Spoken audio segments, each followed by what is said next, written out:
Well, good morning, everyone. Welcome to session 4. Good morning. Hope you enjoyed your breakfast. We had an idea about breakfast for next week.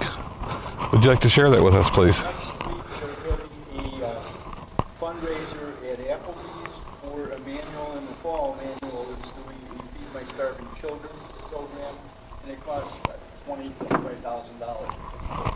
So they're doing all kinds of ways to help, reduce the funds Immanuel have to come up for the church itself. So Applebee's from, I think it's 8 to noon next Saturday. So Applebee's 8 to noon. And it's $5 a person, I think, for the tickets. So just would encourage. Yeah, thank you. You're great. So what do you guys think about the sweet rolls and stuff next week? And then after we get done here, we can go down and have breakfast? Anybody object to that? That would help the church. Sounds good. What's that?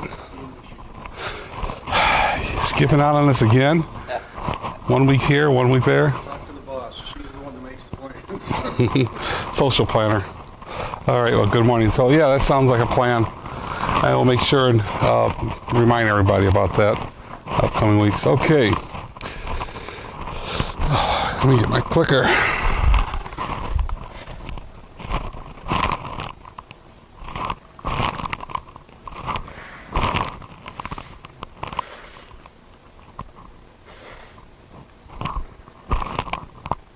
Why aren't you working? There. Okay. All right, big note on the sign-in sheet. I got you educated down at Pastor Horace. If you've already been here once, you'll find your name on the printout one. Just put an X by your name. You don't have to keep filling your name in every week. Okay? Again, thank you to the Immanuel Lutheran in hosting this and all those who help. Matthew, Sean, again, thank you. And Sean's sister Kaylee helped last night with prep. All right. All right, this week we start, we are wrapping up. Everybody should have been getting my notes and daily studies about session 4, resolution for men. You will confront evil, pursue justice, and love mercy. This one starts trouble too. Because when evil is confronted, it doesn't like it. As a famous quote is, for evil to prosper, or what's the quote is? For evil to all it has to do is good men do nothing, or something along that line. So I'm trying to remember the quote. I used to use it all the time. But it's confronting when you see wrongdoing, whether it's if you're a teacher and you've got bully schoolyard kids on the schoolyard bullying somebody, or you have adults bullying somebody, you've got to confront it. And it's based on Psalms 82:3-4. Defend the weak and the fatherless, uphold the cause of the poor and of the oppressed, rescue the weak and the needy, deliver them from the hand of the wicked. And Isaiah 58:10, feed the hungry, help those in trouble, then your light will shine from the darkness, and the darkness around you will be bright as noon. So, couple quick notes on the highlight. I didn't get much to rewrite in my own words, some highlight points for resolution chapter 9 in the book. But Micah 6:8 we read, "O people, the Lord has told you what good, and this is what he requires you to do. Do what is right, to love mercy, and to walk humbly with God." So, he's telling us, yes, Sean? Don't you think that it's pretty ironic that God put that into place this week? Yes, yep. Yes, Sean's talking about some confrontations. Remember I said when you try to do good and stuff, Satan really tries to attack? I'm living that firsthand. I'm living that firsthand. No. Yes. Well, yeah, when you kids were playing. So, but the book talks about evil has been around for a long time. All for evil to flourish is for good men to do nothing. I think that was the quote. You did? Yeah. That's what it says? So many key points in history. Look, we got Hitler. We got George Washington. George Washington was a farm boy, but he was our first president of the United States. He was a land surveyor and had a farm and stuff. He didn't want nothing to do with that, but he was a good man and he stood up as far as the founding of our country. Then we've got Hitler, the bad example of men standing up and doing something. There it was negative. And Adam, of course, Eve succumbing to the seduction of his wife and the arm twisting. And the best example of all is Jesus, the best man that ever walked this earth. He was an example for us to follow our lives after. So the book was touching on that. And it talked about, there's a lot of good material about the decay of our society, sexuality issues, all the different things going on that way, and how the enemy has just snuck into our houses through TVs and through radios or through friends, bad influences, and it's just the decay of our society. And the book has some good information on that, so please read the chapter 9. A good thing, it was a study on going brain dead. They did a study on average. A person spends, what I have in 4 hours a day? Yeah, 4 hours a day going brain dead, sitting in front of a TV. Average people. Now, there's some of us that don't do that, and there's some of us that are way over to 8 hours a day.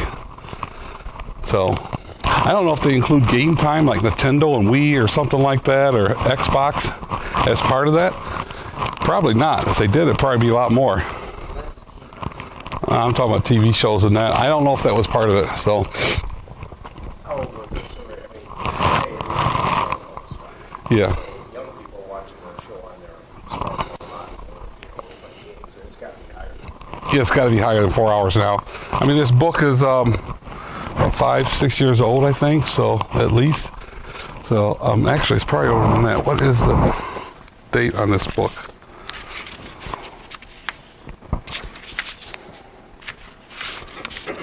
Oh, somebody can find a date in there. I must have went right by it.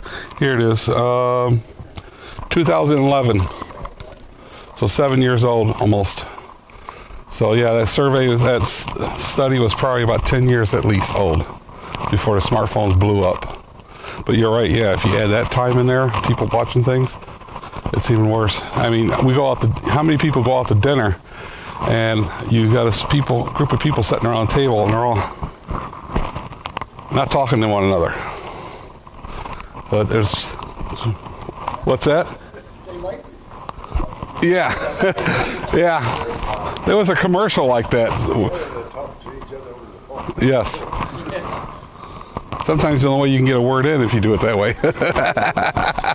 So, all right. So, and they went through and discussed about ways in the Bible, examples here of where men of the Bible stood up and confronted evil.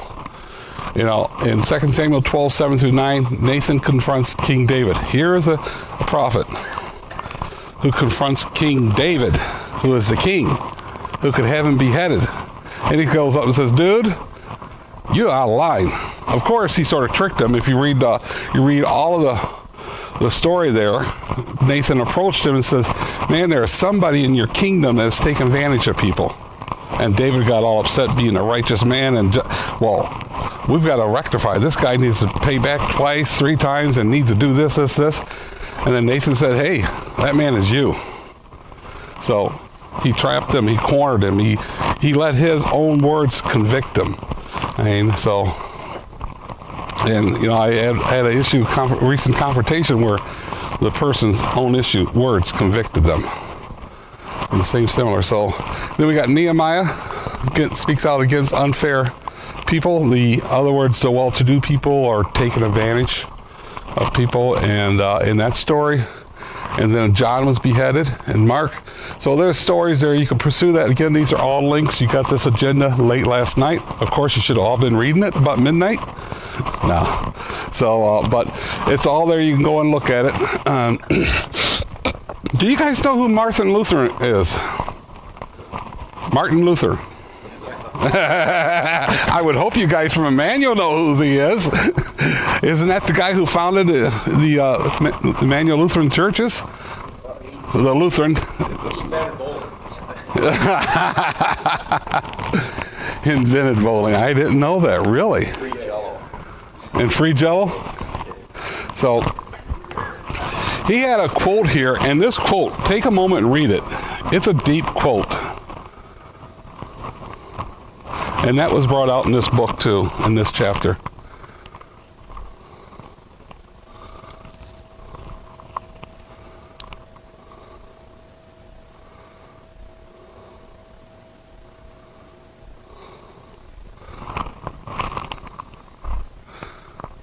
The last point right here. He talks about in the stress, the heat of the battle, and all this different stuff. But in a mere flight, disgrace he has if he flinches at that point. When, it hits when the crap hits the road, or what's that saying? When it hits the fan, yeah, the fan, Mere flight and disgrace if he flinches at that point.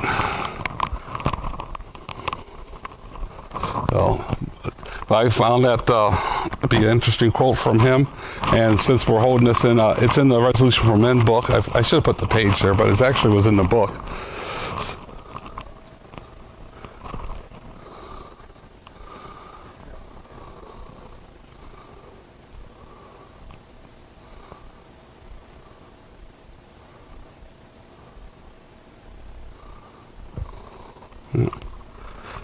It's a deep quote.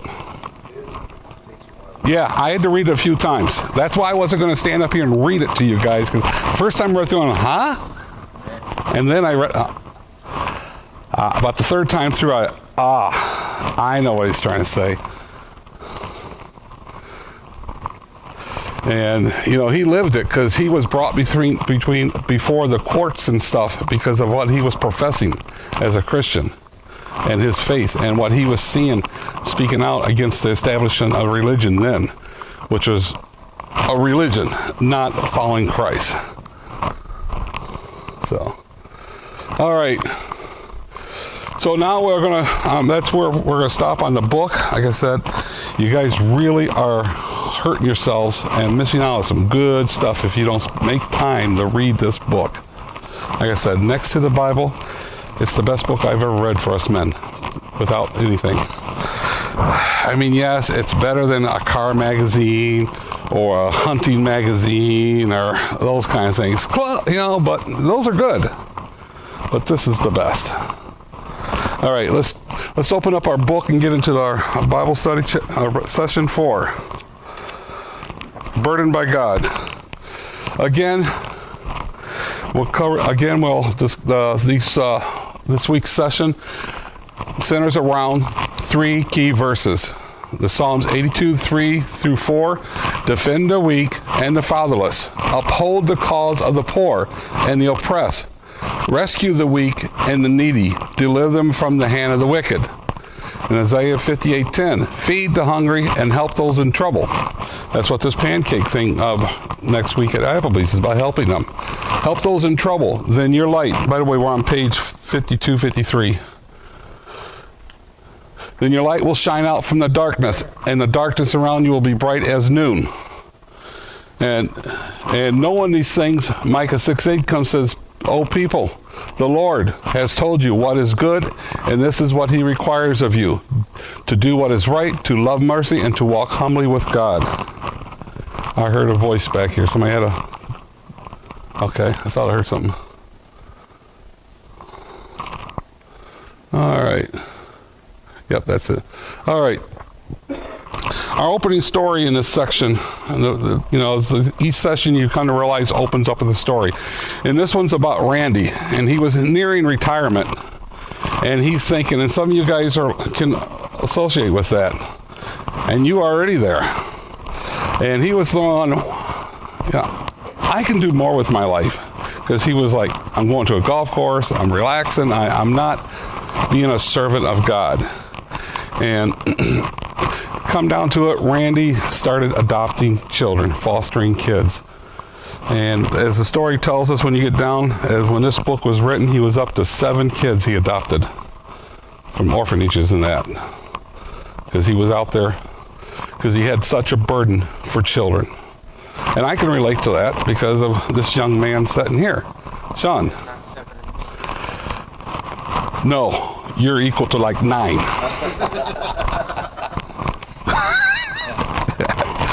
So, but yeah, when I can understand and relate to what Randy was going here so much, because he felt empathy for a child that didn't have a home, and so he said yes, even though he was ready for grandkids, or his grandkids were probably raised. Randy was near retirement age, but he started over again.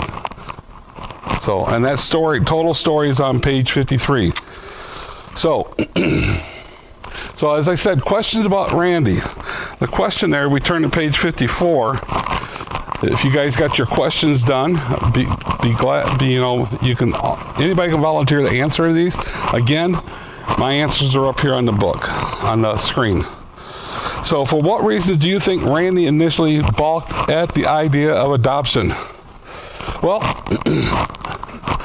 I don't have to think. I can know, because like I said, I lived it.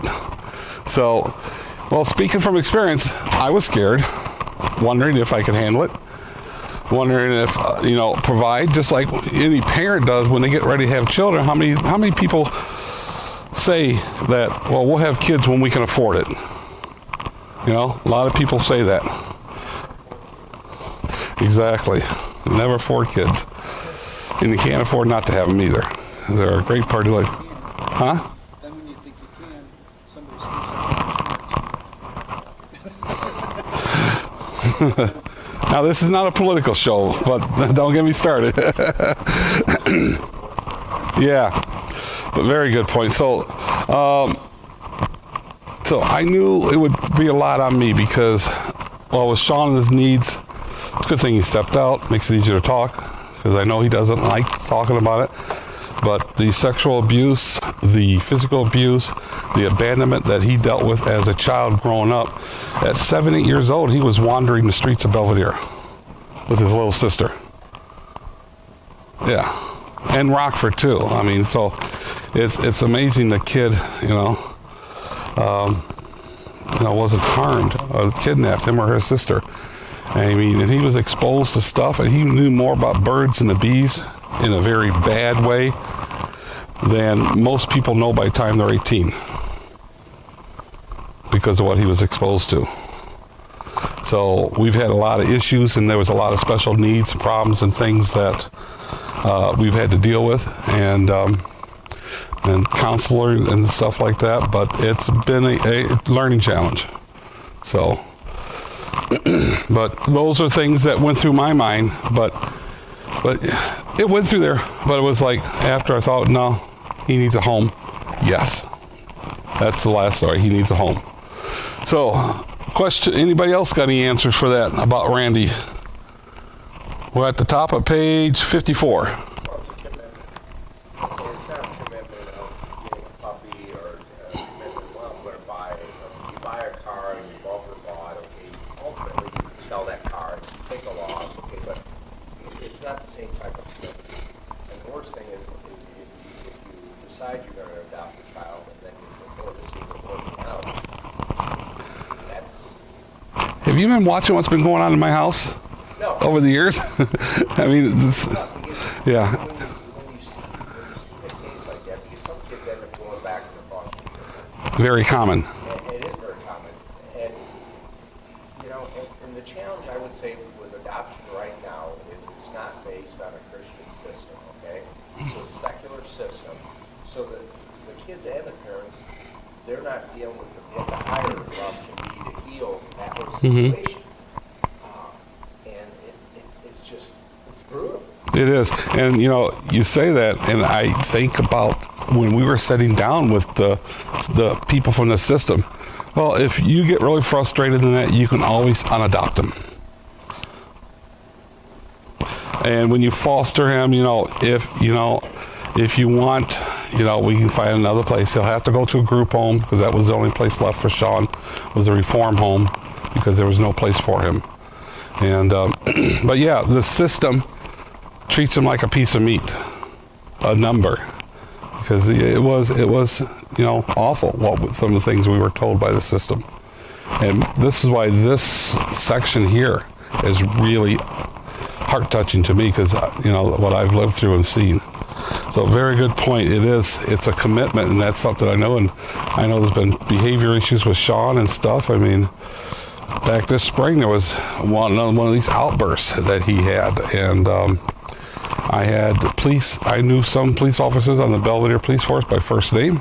They knew me, and I had multiple calls to the police and by the system, the school, and him, and multiple reports in the DCFS for child abuse. And this is all the things, and he was wondering when I was going to get rid of him, because he's been such a bad boy, And he made a statement one time, goes, I don't respect you because you don't get rid of me and treat me like crap like other people do. Because his reverse idea of respect and that was because I only respect you if you treat me like crap. Because that's what's been his whole life. And I told him, I said, son, I love you. I committed to you. I adopted you. You're my son, period. You may not like it, but you know what? Go to your room then. and so that's what we've been through.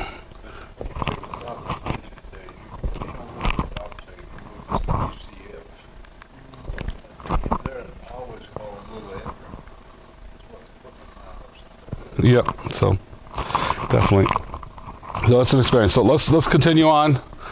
We can always talk offline about more of those stories if you want to. I'll share with people about what I went through and stuff. There's some ugly things I went through with the whole experience. So let's dive deeper into commitment number 6. And again, our resolution is, I will confront evil, pursue justice, and love mercy.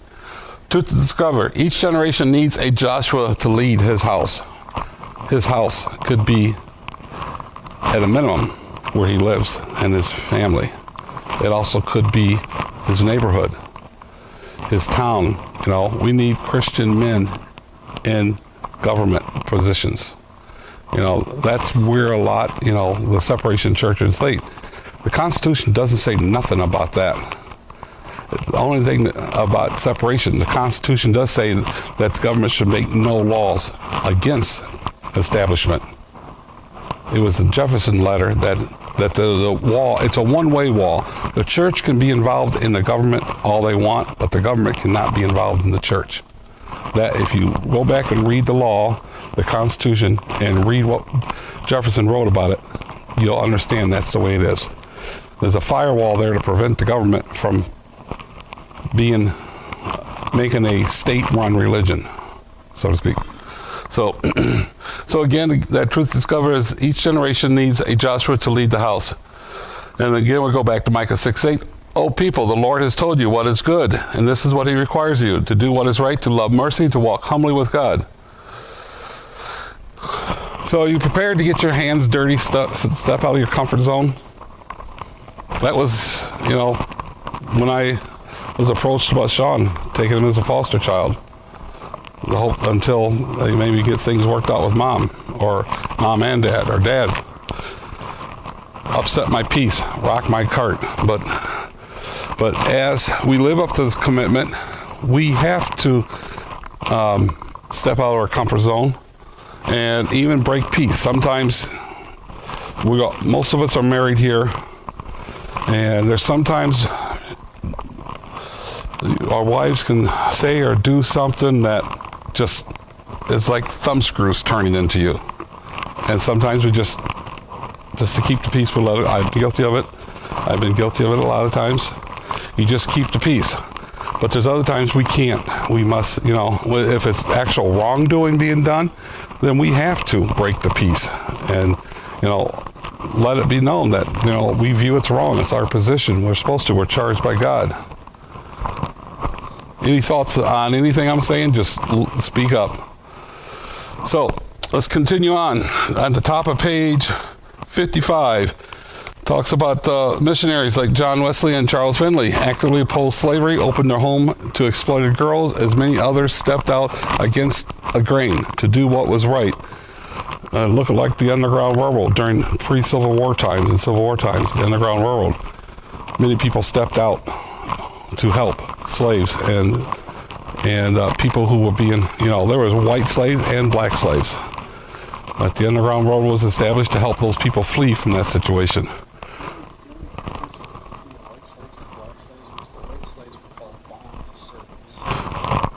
This is true. Yeah, that's true. They were bond. Yeah, I do remember that term. So let's look at some examples in Scripture confronting evil. So we're going to look at 2 Samuel 12, 1, 5 through 9. I included 12. The book doesn't have 12:1 there, but it helps set, actually the whole 1 through 9 is good to read. So the Lord sent Nathan, the prophet, to tell David this story. Okay, this is what we talked earlier about. The book covers about how Nathan went and told David that he was being a bad boy. So there were two men in a certain town. One was rich and one was poor. And Nathan went on to tell him about that. And then in 5 here, this is where the hook was set, and he used David's own words to convict him. David was furious. As surely as the Lord lives, he vowed, any man who would do such a thing deserved to die. He must repay 4 lambs to the poor man for the one he stole, and have no pity. Then Nathan said to David, you are that man. The Lord, the God of Israel, says, I have anointed you the king of Israel, and saved you from the power of Saul. I gave you your master's house and his wives and the kingdoms of Israel and Judah. And if that had not been enough, I would have given you much, much more. Why then do you despise the word of the Lord and done this horrible deed? For you have murdered Uriah and Hittite with the sword of the Amorites and stolen his wife. Talking about being in his face. Could you imagine walking up to a king or to a president or somebody like that, or your boss at work, and calling them on the carpet with stuff like this if they were guilty of it truly? Yeah. It's a little bit different scenario, okay, because A is, Nathan is his boss, his guy. Yeah. So it would be, you could almost view it as a pastor-priest setting, okay? You in a workplace, I personally don't feel it would be your job to tell your boss what he is doing. I'm not that boss's, I don't want to say keeper, but is spiritual, what's the term I'm looking for? Spiritual redeemer. But I wasn't talking about in a spiritual sense of in a workplace, if your boss really messed up and carved him on the carpet like that, in the physical world. But yeah, you're right. I mean, in that. It would be right because ultimately, Yeah. Nathan, he's serving God, so he has no fear of going up to David. He knows what the bigger picture is. David could have him killed, and that wouldn't bother me. He would have been happy. Hey, I get to see God sooner. Well, you can take another thing.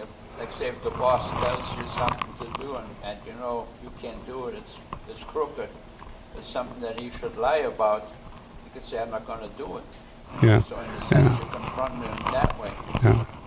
And that was in the movie Courageous, and I lived that too. So I guess I would say I should qualify that you're right as far as you're going to nitpick a person's life when you don't know the details, but if you are charged by God, you do that. Or if you're pushed by your boss to do something that's wrong. I mean, I was pushed by my boss to, I ran a report. I'm in IT, as you guys know, and I ran a report, pulled the numbers out. I was supposed to put together a report for the presentation by the CEO there of the plant site, or plant site manager, I don't forget his title. Anyway, he didn't like the numbers because it wasn't good. So he wanted me to change the numbers and stuff. And I, no, here's the numbers, here's the report, here's the graph. If you don't like the way the graph looks, you need to change the numbers to whatever you want, but I'm not doing it. That would be wrong. And left it at that. We had issues after that because I refused to bow to him and do things wrong. But in the end, management found out what was going on, and I was redeemed. And then my IT manager, then apologized to me because he come down on me about causing issues there at that location. Yes. Charities or places where orphanages and things like that. And I think what's happening, that happens stood up because churches have been squeezed out of doing what was right for the kids in terms of things, because government has brought in its own way of doing things and eliminated Christ from all of, any kind of Christian way of doing it. Well, you're really close on that. You're right. Men have not stood up. But I would say they have stood up because they've gotten lax and lazy and says, well, fine, let them do it. Then I don't have to worry about it and just pay my taxes. Yeah, well, how's that working out for us? A lot of bureaucrats are getting rich and a lot of kids are not being provided for. I mean, I saw... The same thing with throwing more money at education. It's just, you think, a lot of people think that teachers should have to deal with that stuff, and it needs to start at home. Honor begins at home, period. Right. Very good. Very good. That's right, Terry. Starts at home. All right. So what did Nathan do when he heard about David's transgression? Well, as I alluded to earlier, he trapped him into condemning his own self. That question, though, is now what does David do? Okay. Look at the landscape today. David's probably would exile Nathan, would done something At the minimum. just trash. Yeah. But that's why the statement God loved David, and this is the reason why God loves David. What's going to come up with And God said David was a man after his own heart. And you're right. Nowadays, yeah, but David had honor, and he knew when he was wrong. He was convicted. He owned up to it. He stood up and said, yes, it is what it is. I did wrong. Yeah. Oh, yeah. As you read, as we will read on it, or if we get to it. I mean, that's what happens today. We have many children that have no fathers and mothers, and that's because the fathers have not stood up to what they're and handled their responsibility. So now we jump to Nehemiah, and we talk about number 2 here. Nehemiah heard about the people complaining about the rich barons and that type of people taking advantage of them. So in verse 6, I heard their complaints. I was very angry. After thinking over and over, I spoke out against these nobles and officials. I told them, if you are hurting your own relatives by charging interest when they borrow money, then I called a public meeting to deal with their profits. And so they had the meeting. At the end, they too realized they did wrong, and they corrected it. They didn't charge interest anymore, and they started putting things back properly, having compassion with those who are lesser. It's there in the first example. It's about owning up to when you've done wrong. Here's again owning up, but it's having compassion and that, having mercy. So, because we read down in verse 12, they replied, we will give back everything and demand nothing more from the people. We will do as you say. Then I called the priests and made nobles and officials swear to what they have promised. So we go down to the question for this. And the question is, when Nehemiah heard that God's people were taking financial advantage of others, what did he do about it? Well, he was angry, upset, and he called them on the carpet on it. He confronted them about it, period.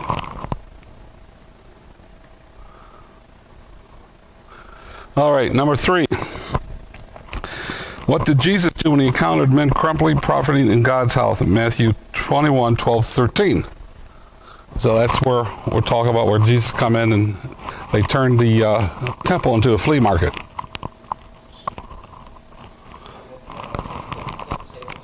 Yes. when he kicked the table over and money things and got quite upset. And shortly after that, he went and got a whip.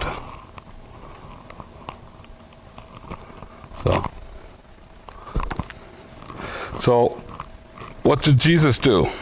He again held those who done wrong accountable, as Nehemiah and Nathan did. So, as he showed them the door. And he may just have kicked a few tables over, but he showed them the door and said, not in God's house. All right, number 4. What commonly do they share? What commonly do these men share? Well, in my words, I said they stood against the crowd and the powerful and did not take the easy way out. They confronted wrongdoing. What they felt in their heart, they confronted wrongdoing. That's what the commonality between these men of God, the examples, because, you know, the Bible is full of examples of things that we should do and things that we shouldn't do, because this is what it leads to. Okay, now turn the page. Anybody got any, before we do, anybody got any thoughts on that? Because this is not a lecture. This is a Bible study. So if you ever want to chime in, go for it. All right. So the next session is pursue justice, and that's not my dog. I have a dog named Justice, and I have another one named Liberty. Liberty and justice for all. So yes, I do. I named him that. So, but what's that? Two cats named Smith and Wesson. No, but I like that. I like that. He said to my Liberty and Justice for the dog's name, he goes, I got 2 cats. They're named Smith and Weston. I like that. Well, we actually have 3 dogs, and the third one is named Apache. That we had that one before we had the other 2. That was my wife's dog she had when we met. So, James 4:17. Remember, it is a sin to know what you ought to do and then not do it. First, I never knew that verse existed in the Bible until I went through this study. Never knew it existed. Thanks for bringing it to our Yeah, think about it. Yeah, if you know what you should do, if God's burdening you on your heart, and in your heart you know what should be done, your lack of action is a sin. Not my words.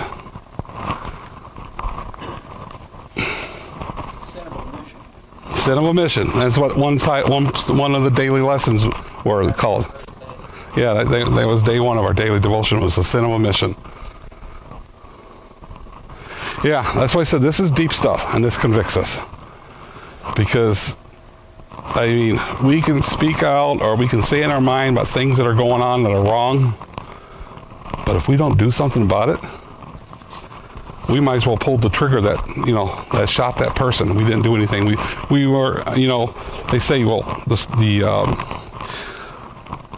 Good Samaritan law was passed by a lot of states and places because of people were doing nothing to help out because of the risk of legal ramifications or whatever. That's along the same line, in some sense, because people wanted to help out, but then they started getting sued because people, you know, oh, you shouldn't have done that, and they didn't like the way they helped out. Well, they were trying to help out. So the Good Samaritan law came along to make sure, hey, if you're trying to help out a situation, you know, you're not legal, you're not liable for things. You're trying to help. So, okay, so again, James 4:17. Remember, it is a sin to know what you ought to do and then not do it. That's really a lot of this session dealt with. Part of that is know what you ought to do, and there should be a part in there according to your guidance through God's Scripture. Because there's things that you can think, it's your pride speaking, saying, this is what I ought to do because I think it's right, and you really need to double check that what. Yeah, you know, I can understand that because you and I can read that, and we know because this is the Word of God here, and it's a bunch of amongst of other words of God, and we know this is telling us what we ought to do, and this is like the icing on the cake. You know, if you don't do this stuff, and you know we're supposed to be doing this stuff, then you're sinning. But yeah, there may be some people that might read this. Well, this is what I thought I should do. So, like you're saying, but yeah, the context there. Make sure. Cross-checking info, you know, you want to look for the speck in your neighbor's eye, but you don't want to look for the plank in your own eye. Amen. So, you see where I'm coming from? Mhm. It's easy, human nature is wanting to always point out what you think is wrong for the sake of pointing out what is wrong. Mm-hmm. Whereas I need to set myself at points and say, wow, you know, I got to get my act together. And a lot of times by nature, a lot of the things we call out in people, we're guilty of. This translation says, therefore, to one who knows the right thing to do or good and does not do it, to him it is sin. So like he's saying, it has to be, you know, what God says is right. It's not what you think is right. Yeah, and, you know, we fall into what I think is right. Yeah. Right. No. And somebody should point that out to us too, that, you know, we're not looking at it the right way or whatever. Mm-hmm. Isn't that part of the craft though? That we get into and not speak out because we're afraid to stand out and say something's made political. In other words, this particular thing is a political issue now because we don't, you know. Mm-hmm. There's a lot of that, and I've dealt with this, you know, these past weeks with my own life that, you know, should I speak out? Should I speak out? I just, my gut's telling me it's wrong. But, you know, should we? Because people are going to say, well, that's none of your business, or this or that. You know, like the rainbow that a lot of people are using on their Facebook pages. That's for the gay rights and all that coalition. And I have actually looked for those now. Did I tell you why? I put Deuteronomy 4:20 about where God sent the rainbow as a promise to remind him of his promise that he'll never destroy the earth. So I tell these people, thank you for having the rainbow because you remind me about God and his promise to us. And The question I would have, does that put more fuel on the fire, or does it make them think? And that's a challenge. You know, that group there desperately wants to be loved. Everybody by human nature wants to be amen. Yep. loved. Okay, when you go in, you know that sometime other later, but almost every situation there's been something after that. There's been a brokenness in that person. Okay? So you don't so how do we reach them in love? And that would be tough. Well, the way I approach it with them, it's not condemning. I'll have to look up one of my Facebook comments.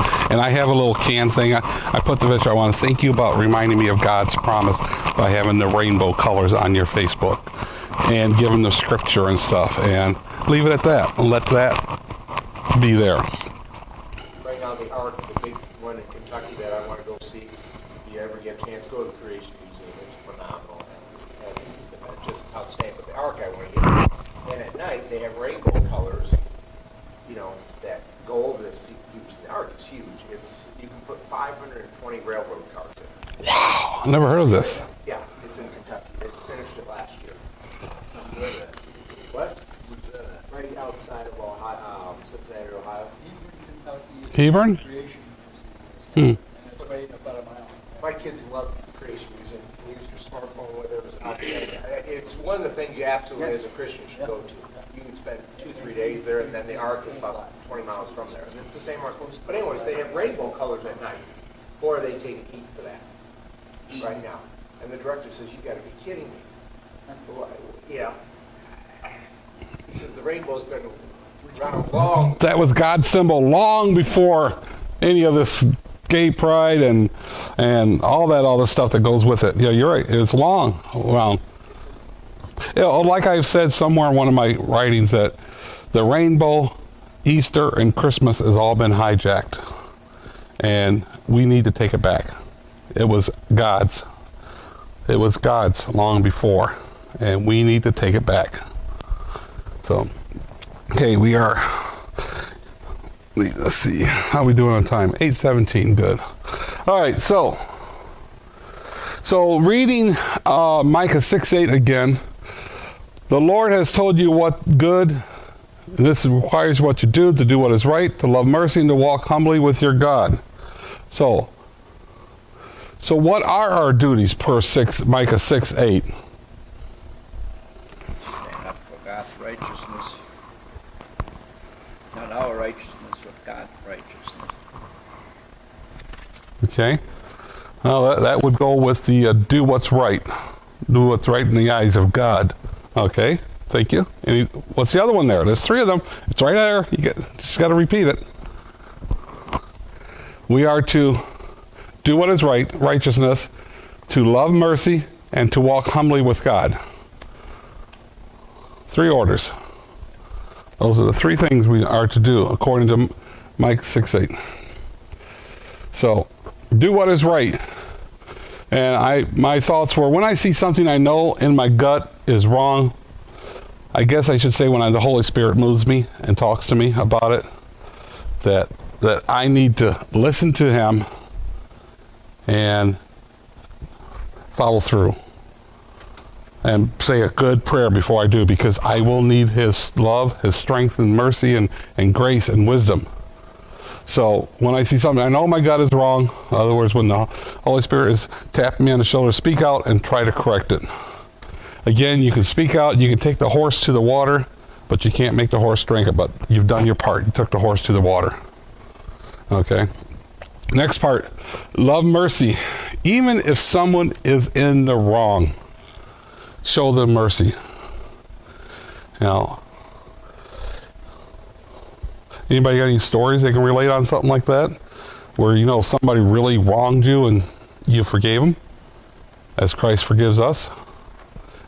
Come up here, Sean, if you're going to talk. You don't need to be back there with the camera, son.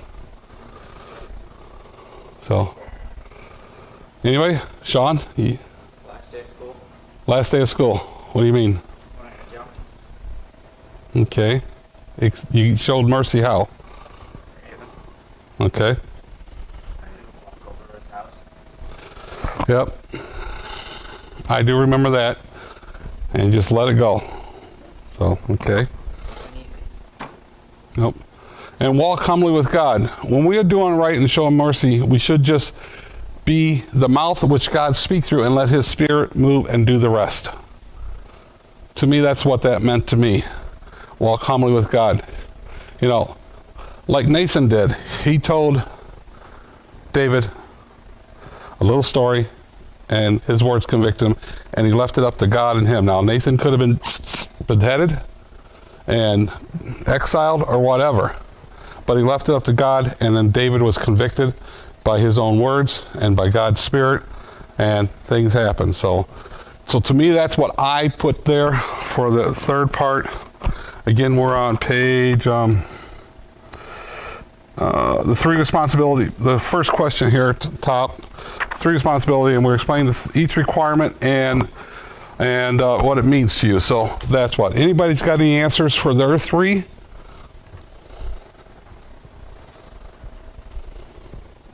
I said, I got stand up for God's righteousness, knowing what God Teaches us in His Word and follow that.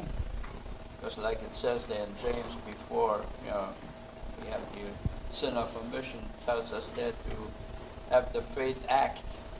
And so we should act what God tells us in His Word, to act on that. And part of it is to defend His righteousness. And the other one is mercy. Well, I know the Lord has been merciful to me. And so how can I not give mercy to somebody else because God has mercy on me? Mm-hmm. And humbleness, that's a tough one. Because our pride always comes through, and my pride comes through sometimes, and you don't want to give in. But then you get hit over the head with a 2x4, and the Lord tells you, okay, you want me to humble you? Or you want to humble yourself? If the Lord humbles us, that's a lot worse than by just you giving in and saying, okay, Lord, I want to do what you want me to do. It doesn't Yeah. matter what I think, what I want to do. I want what you want me to do. Yes. Yeah, and that humble part is hard, especially with the way us guys are wired with the testosterone and we're driven in that, and that is a hard one, but it's pride can be a bad thing. It's also the Bible in Proverbs, I think, where is it? It talks, be proud of what you did, but move on. You know, don't gloat about it. You know, if you do some accomplished. But here, you know, when the Lord uses you to convict somebody, you know, God's mad at you. He showed you. No, just this is what happened. So, okay. Now, bottom of page 56, it says, working with someone else. We're going to do a little class exercise before I reveal my answers. Let's describe 5 injustices in the world today. They can be something right here in the church, your home, in town, in the state, in the country, or in the world. So let's throw out some 5 injustices. Well, more. Each of you guys come up with 1 injustice. Let's start over here with you, Pastor Horace. Immorality. Immorality. Okay. Ed?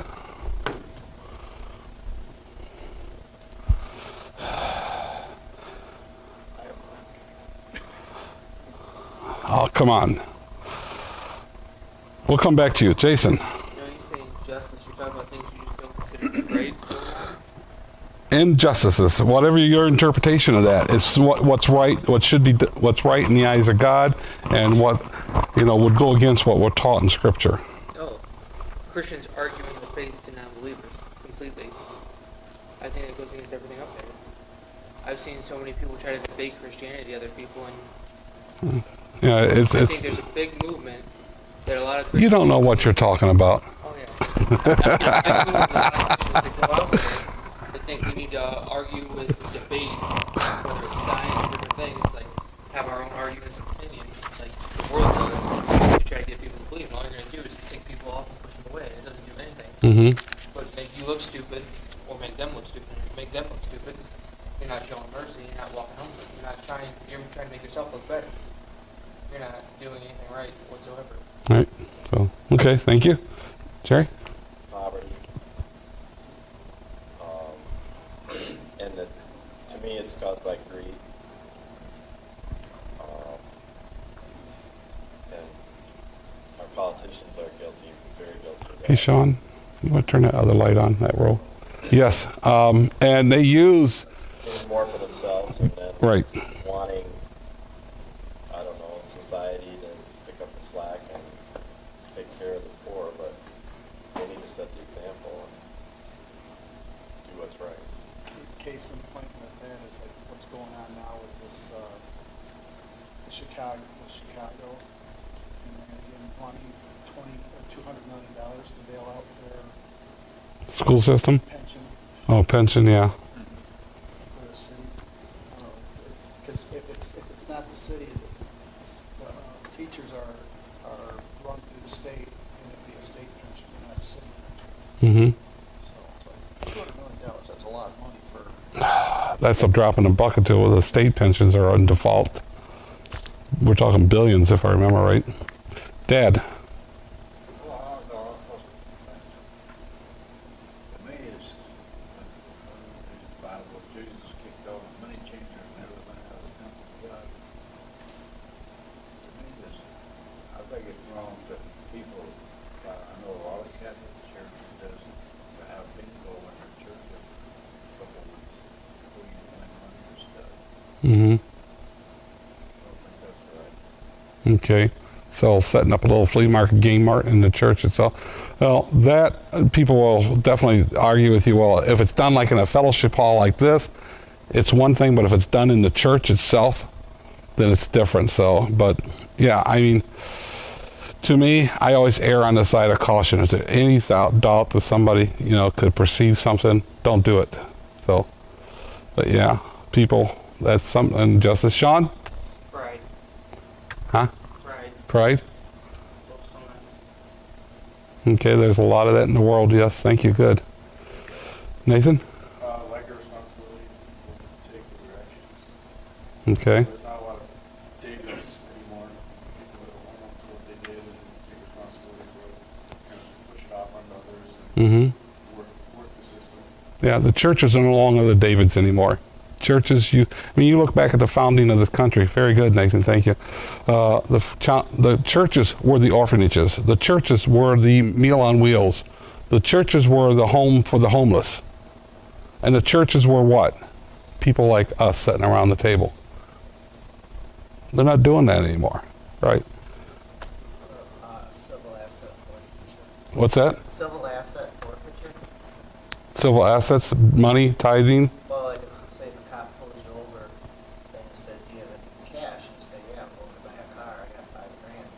The cop can say, well, I think you're going to use that for drugs. Oh, corruption. Corruption. No, it's, legally they can do it. You know, Jeff Sessions wants to increase it, but they say your possessions committed a crime.